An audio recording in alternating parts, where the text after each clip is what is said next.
To import any font in CapCut, first of all, we need to install the font. Go to the folder with your downloaded font, click twice on the installation file, and click Install. The next step, we need to check if we have installed the font exactly. For this, we click on the button Wien on your keyboard and type in the bar Fonts, and open this folder with fonts. Type in the font that we downloaded. In this case, it is BW Circo. As we can see, the font is installed. Now go back to CapCut, open Fonts, and we can see all the fonts that CapCut recommends. In order to see all the fonts that you have installed, we have to click on the triangle that looks down, and this way we will hide all the fonts that CapCut recommends.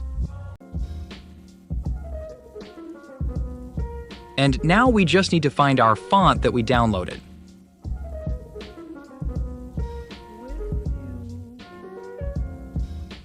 Now you know how to import fonts into CapCut. See you soon.